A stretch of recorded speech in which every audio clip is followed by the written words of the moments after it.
Welcome guys to another video. Today we're going to react to Raymar football. Here, as you can see, how FIFA destroyed the career of Asia's biggest Wonderkid. Here, this guy. Can I see the thumbnail here? This thumbnail, as you can see. Yeah, and let's get right into it. This might sound crazy, but in 2011, a 12-year-old kid would break Lionel Messi's La Masia record and score 39 goals in 29 youth matches. He wasn't Spanish, Argentinian, or Brazilian. He was a 12-year-old kid from South Korea named Lee Sung-woo. And from that moment on, he would start to be known as the Korean Messi. And I'm not just saying that. A bunch of news outlets from back then were actually saying it. Sounds ridiculous, right?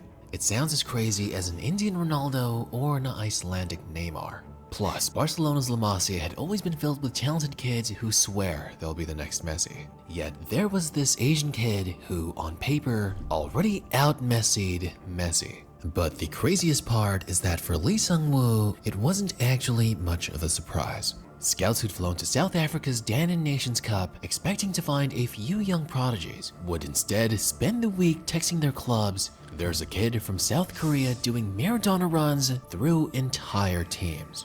But perhaps dropping that label on a middle schooler from East Asia felt audacious, maybe even reckless. But for the media and the scouts watching him, it was just too entertaining. So what happens when a federation, a club, and an entire nation bet their collective future on a teenager who hadn't even played a single minute of senior football? Well, this is the story of Lee Sung-woo, the once fabled Korean Messi.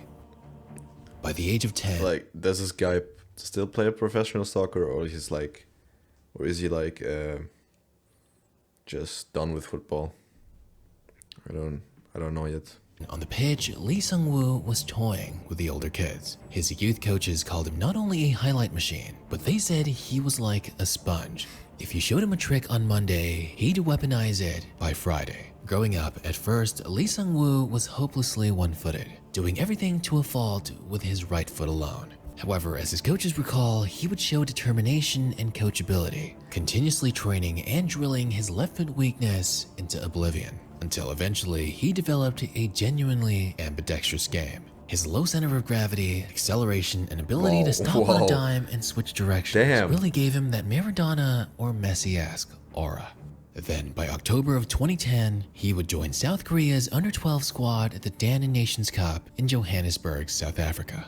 He was about to be matched up with the best under 12-year-olds in the world. Scouts from the biggest clubs in Europe were in attendance trying to find some youth prodigies for their academies. However, none of them were expecting that a kid from South Korea would end the tournament as the top goal scorer with 7 goals in 6 appearances. And they certainly weren't expecting him to give them flashbacks of a young Messi weaving through their defense. Barca scouts would call Catalonia from their phones saying, "We found the kid." Within a week, Barcelona had contacted the Korean Football Association, offering Lee Sung-woo a La Masia scholarship. Then within 6 weeks, the youngster and his parents arrived at La Masia. And in just his first season with the La Masia youth team, Lee would break the house age group record previously held by Messi by over 2 goals, as he would score 39 goals in 29 matches, a record that was already unheard of in Spain's metronomic youth production. But that wasn't the only thing he did. He was also named the best player in 4 renowned youth tournaments: the Torneo Canillas, Memorial Gaetano Sirea, Trofeo San Bonifacio, and Gabala Cup.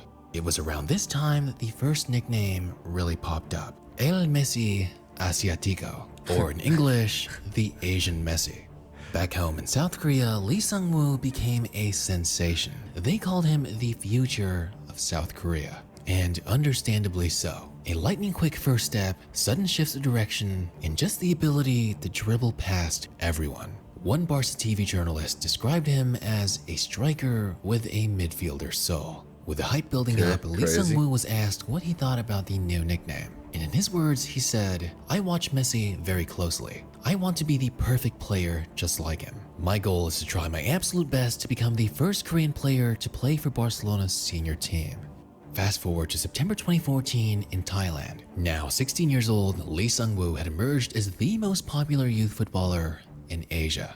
During the Under-16 Asian Championships, Lee would go on to score 2 game-winning goals in the group stages. Goals that Lee scored himself with some terrific individual brilliance. Damn, Then in the bro. knockout stages before the quarterfinal against Japan, he would say, beating Japan will be easy. And what made it so controversial was the complicated rivalry between Korea and Japan. As many of you know, they've had quite a complicated past, and every time they match up in any sport, it always feels a bit personal. So Lee Sung-woo's statement wasn't just bravado, it was a promise. Because seconds into the match, he would charge past defenders and slam the ball into the back of the net.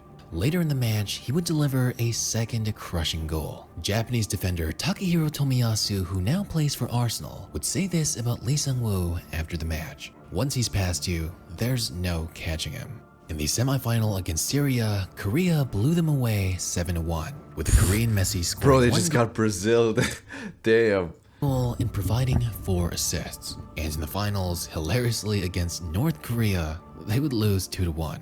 But Lee Sung-woo still won both the Golden Boot and was named the player of the tournament. Immediately, his stock would further soar, and the Messi comparisons flooded headlines once more. However, in 2014, FIFA would sanction Barcelona for breaking Article 19 of its regulations, a regulation that restricted under 18 international transfers. Back then, Barca had signed 10 teenage foreigners. Former FIFA president Sepp Blatter would say, "The rules for the signing of minors are very clear. The popularity of football also brings some dangers. The financial success of our sport makes it, unfortunately, an interest to international mafias, who get rich due to illicit activities like match fixing or tricking underprivileged kids with false promises of a professional career in Europe." And there are theories that these complaints came from an unnamed club, with some articles saying it was Real Madrid. And the result of this, from spring 2014 until January of 2016, foreign teenagers like Lee Sung-woo were banned from competitive play. No matches in the league, no youth cups, They're and banned. Bro, what? even no friendlies. Barcelona tried to argue that his parents would relocate to Spain, in doing so meeting FIFA's expectations. As according to FIFA, the suspension of the player would be cancelled if 1. The player's parents moved to a club's country for non-football related purposes, or 2. The player lives 50 kilometers from a border shared by the country's club, with the club being 50 kilometers of the same border. But claims were dismissed as too late or too politically motivated. To add to the controversy, a Catalan paper reported that these cases were rare. FIFA hardly interferes in such affairs. But when a player like Lee is performing like he has ever since he came, it's not hard to see why other clubs would want to potentially eliminate the South Koreans' opportunities, and in turn, limit the amount of talent coming out of Barcelona. And because of this, crucial years were lost, because by the ages of 16 and 17, players typically need about 30 plus matches a year to convert into potential professional readiness, while guys like Lee sank beneath inactivity. Scouts from Chelsea and Arsenal reportedly offered youth team minutes and lucrative salaries, with Chelsea allegedly wanting to make Lee Britain's highest paid 16-year-old. However, for better or for worse, Lee remained loyal to Barcelona, banking on a La Masia breakthrough that would never arrive. Without the rhythm of high-level youth matches, Lee's Yeah. So if I was him, yeah, it's hard to say, but if I was him, I would have gone to Chelsea and not being loyal to Barca. But I think every kid dreams of being a Barca player, so it's kind of valid that he still was loyal to them. So yeah. intuition diminished rapidly. His instincts would get dulled and his ceiling shifted from genius to question mark. Lee Sung-woo was forced to play scrimmages, while players his age would clock over 5,000 minutes of high-level competitive matches. Fast forward to the Under-17 World Cup in Lee's first competitive international appearance in years. The expectations were heavy, but unfortunately, he would crack under the pressure. In a pre-tournament warm-up, he smashed a sideline billboard after a missed chance, an act that Spanish and Korean tabloids would use on TV. Then later in the tournament, after being substituted, he refused the Korean tradition of bowing to fans and instead stormed off in the tunnel. Korean media erupted, calling his behavior arrogant and immature. His tournament would only Yeah, get it's absolutely not immature. Just imagine your dreams being crushed due to some politicians that didn't want to, just because of stupid restrictions, you had to like pause. I don't know how you had to pause, like I think 2 years. Just players were getting like double the playtime he had, and imagine now sucking, like being that bad because of other people's fault. It's just frustrating, and yeah, I think it's a valid reaction from him. Worse, as he would miss a sudden death penalty against Belgium, eliminating Korea from the tournament. And this confirmed many of the public's fears. Without recent club experience to steady his nerves, critics felt like he was losing his magic. And probably worse yet, he lacked maturity. Because as South Korea criticized his poor performances, instead of owning up to it maturely, he would imply that the Korean FA and media were clueless. As he would say, well, Barcelona promoted me, so they clearly say something. In January of 2016, when Lee Sung-woo was finally cleared to play, that crucial development and experience he missed put a lot of players ahead of him, and he would play a grand total of 1 minute before eventually being sold to Italian side Verona. 1 minute? He only played 1 minute? Just what? A grand total of 1 minute before eventually a lot of 16 when Lee Sung-woo was finally cleared to play. That crucial development and experience he missed put a lot of players ahead of him, and he would play a grand total of 1 minute before eventually being sold to Italian side Verona. Then on his Serie A debut against AC Milan, he came off the bench and smacked a 20-yard rocket into the top corner. This highlight would restore a bit of faith in his ability. However, the optimism would fade quickly. His club, Verona, would get relegated, and in a total of 16 appearances, that was the only goal he managed to score. And to only make things worse, in Serie B, where he faced less competition, he would make a total of 27 appearances, but once more, only managed to score a single goal. By the end of the season, Verona ultimately decided against signing him back. Things were not looking promising for the once hailed Korean Messi. Lee would then join Belgium side Sint-Truiden, hoping at the very least to get back in form. Instead, however, he spent his first season with only 222 minutes, with a total of only 4 appearances, not managing to score a single goal.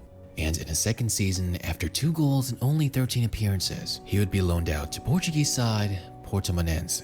Really, this was seen as kind of a last chance in Europe. And sadly, he would make 4 substitute appearances but fail to score or assist in any of them. Following his loan, Belgian side Sint-Truiden would terminate Lee's contract.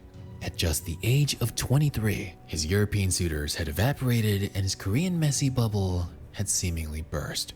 And you kinda have to feel bad for the guy. Missing those crucial years of experience and development really pushed him back. And when he finally did come back, his confidence was crushed. Truly is a recipe for disaster that's incredibly hard for a youngster to overcome. By this time, no other club was willing to gamble on Lee Sung-woo. However, fortunately, his home league in Korea would welcome him back. He would join Suwon FC in 2022 and score 14 goals in 35 appearances. Then throughout 2023 and 2024, he would have some decent production. He would be bought out by another club, but he would end his time epically. After scoring a game-winning goal, he would grab the megaphone and say, "I'm moving this season. I'm sorry and thank you all," to the Suwon FC supporters. A pretty good goodbye to the club that gave him a chance. Now, at 27 years old, there have been rumors of him joining the Belgian or Dutch leagues, but for now, he still currently plays at the Young Book Hyundai Motors. But if anything, Lee Sung-woo's story really does show the importance of development, and it does kind of leave a Yeah, well, at least he's playing professional football, so I mean, he was being hyped up pretty hard, being the Asian Messi. It put lots of pressure, and the incident with the FIFA, I think, yeah, he just didn't have luck. sour taste in my mouth that FIFA investigated when they usually don't bother just because other clubs might have complained. But for Lee Sung-woo, I wish him the best in his career. But as of right now, it really does seem like the Korean Messi is just another in a long list of young prodigies who just couldn't quite match up to the legend himself. One of a few, yeah. No one gets close to the GOAT. We are just over half an hour from the window closing. And This might sound crazy, but in 2011, a 12-year-old kid. So if you want to check out this guy, Raymar Football, here it is. Like and subscribe to this guy. A very good documentary. Yeah, I think lots of young people are getting overhyped and they're suffering such a high pressure that they can't keep up to the pressure. And yeah, it happened to lots of players. And I mean, he still plays professional football, and that's the whole point. He probably makes money with football, and if you want to go pro, that's the like a milestone you face. Yeah. Thank you for watching. I hope you enjoyed. We see ourselves in the next one. Peace out.